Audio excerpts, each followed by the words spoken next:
My name is Misty Wayman. I'm an OBGYN in private practice. I practice in Oklahoma City and have been here for 15 years. I went to medical school at the University of Oklahoma and went on to do my residency at The Ohio State University in Columbus, Ohio. I currently am in practice with 5 other OBGYNs. It is a private practice, and that's where I've been since I came out of residency. I have never worked for a hospital. I interviewed with the group coming out of residency and joined them in July of 2004 and have been here ever since. I thought about starting my own independent practice. However, there are some downsides to that. In doing an independent practice, you have to figure out how you are going to take call. And so by joining a group practice, it's as close to being an independent practice as I can have without having to be out on my own and find call coverage every time I want to leave town. As I made the choices on what I was going to do outside of residency, you don't really know exactly which direction to go. And there are a couple of things that you need to consider. Private practice versus a hospital practice is very dependent on your personality, probably as much as anything. Private practice, you get to make your own choices, but you're also responsible for your own choices. Joining a hospital practice, you know what you're going to get paid, you know how much you have to work, but somebody's telling you what to do all the time. I interviewed with several different practices, not only hospital practices, but other private practices. And this group was very unique in personality, probably as much as anything. When I joined this group, I joined my call partners and the people who were going to be taking care of my patients while I was out of town. And for me, that is extremely important because if I can't trust the people taking care of my patients when I leave town, it's very hard for me to do that. So when I chose my group, I chose reputation of the people and their personalities that I interviewed with as somebody that was more like family rather than somebody who I was just going to work with every day. Downsides to being in a large private practice for me are probably management of personnel as much as anything. I'm really good at being a doctor and taking care of the work that I know how to do, but going to medical school and residency, you don't necessarily have the business aspect to that capability.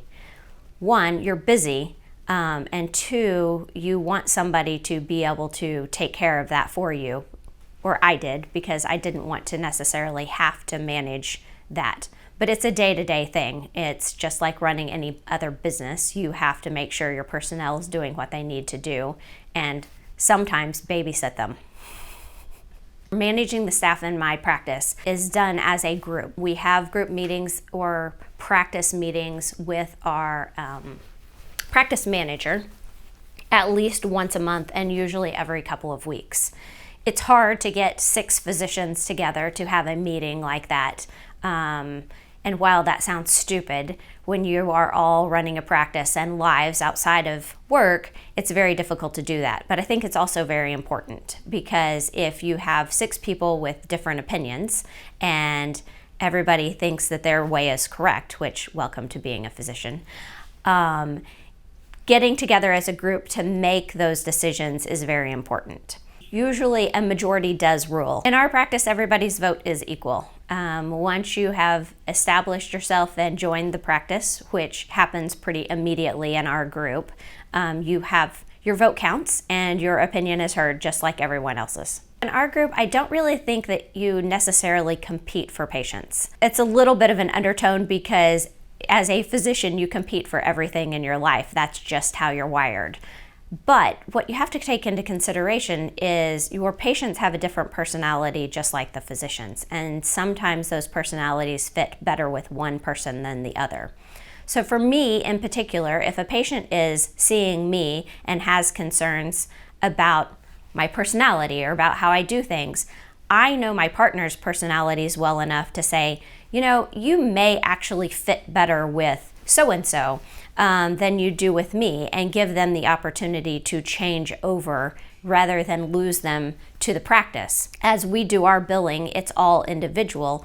If the whole group is not doing well, it costs you more individually long term.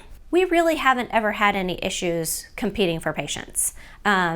Don't get me wrong, your feelings may get hurt here or there, but for the most part, if a new patient calls in and doesn't have an idea of who they exactly want to see, we have a rotation. So if I'm on call on Tuesday, those patients go to me. Whoever's on call on Wednesday, the patients go to them. And if I don't take their insurance and someone else does, because there is some variation within our group, then it just goes to the next person. In the 15 and a half years that I've been here, we've only brought on one new physician. And just like I bought into the practice, this person did too. She basically took over for a retiring physician, which is exactly what I did.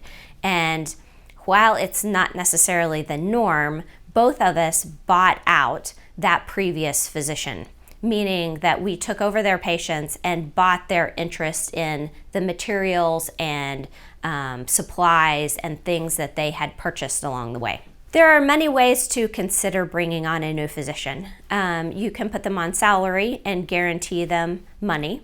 You can allow them to come in and give them a floor and a ceiling of what they need to meet to provide a certain salary.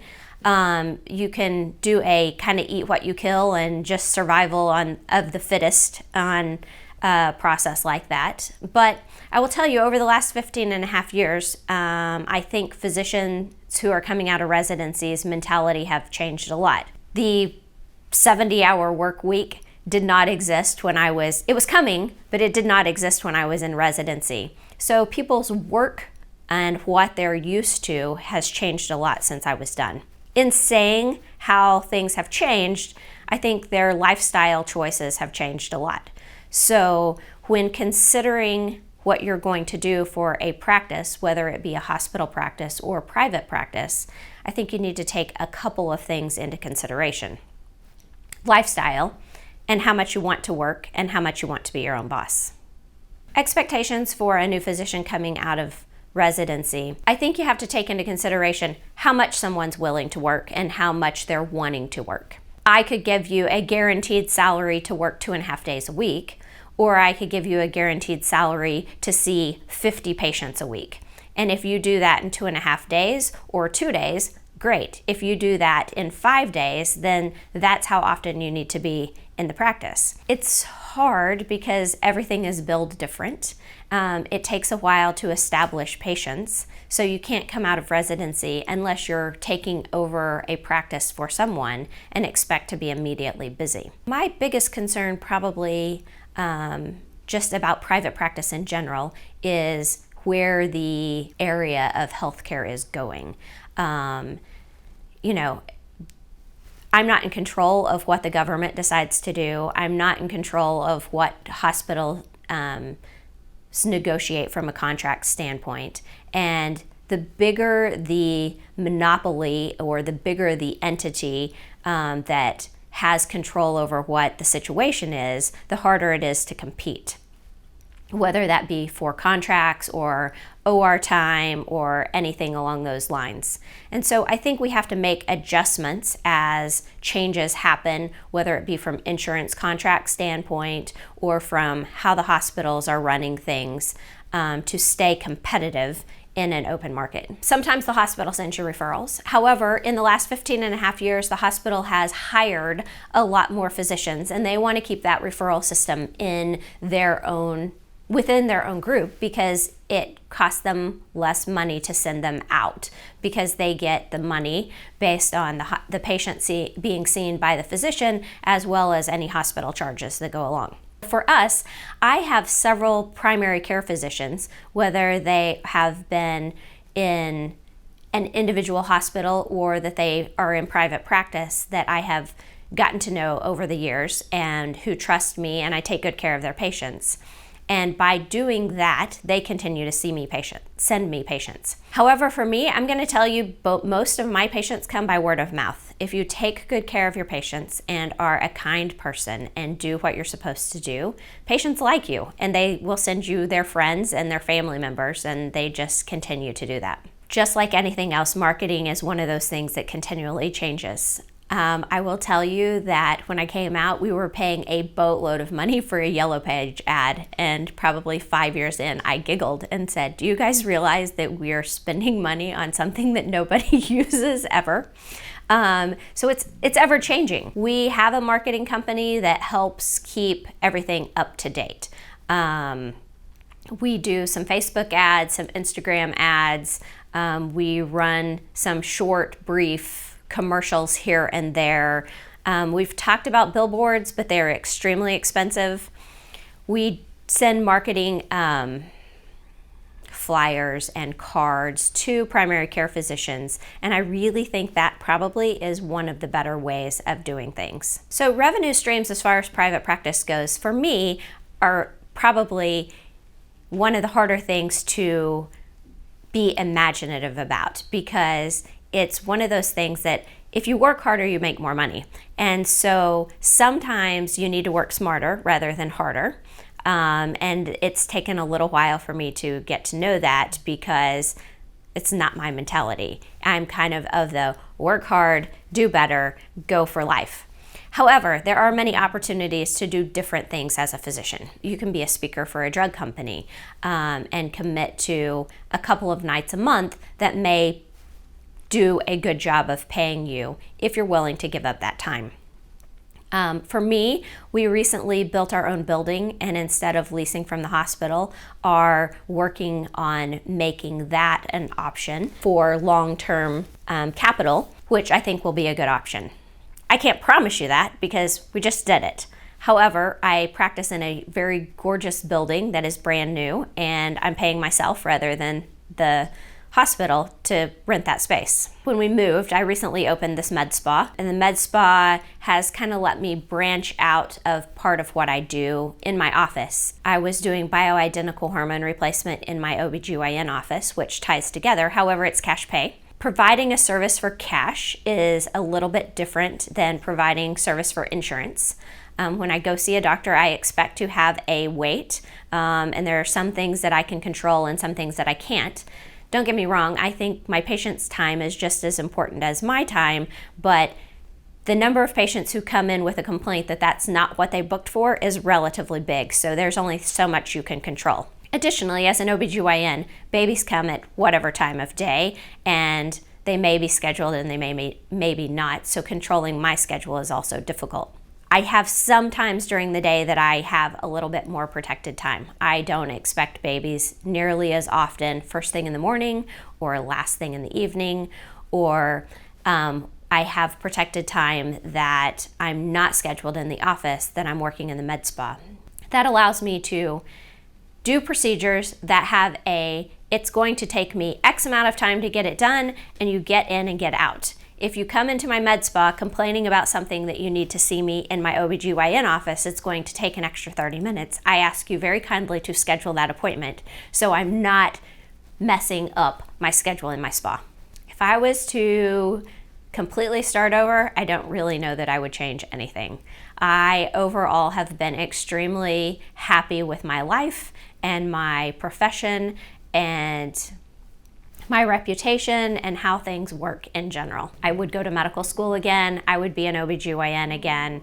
I'm happy with the life that it has created for my family, and I feel like that overall I spend enough time with my family that they know who I am, and I'm really the ones raising them rather than having someone else do it. If I had to go back and start over and could tell myself one thing, maybe figuring out how to bill coming out of residency would be probably where I was lacking the most. It's probably where I'm lacking the most still, because you're busy and I code all of my own stuff, and it needs to be documented appropriately. And so for me, it's easier to down code things sometimes than take the time to make sure that I have hit all of the points to be able to upcode. While that probably is not necessarily the best way of doing it, it keeps you out of trouble. However, there's more money to be made if you will actually take the time to make sure that everything is done exactly the way it's supposed to be and charge more doing it. If I was going to summarize working in a private group, I have people who make me accountable that are similar to family members. However, I get to be my own boss. I get to make decisions that affect me the most. However, you have to consider that everything that you do does affect everyone around you. And just being a good person in general, I think, makes that group work much better. If I had one thing to share with anybody starting out, it is to be personable, to know that yes, you have just spent 12 years of your life going through what you've done to be able to practice where you're at, but the nurses make your life better and make your life worse. So don't be an asshole.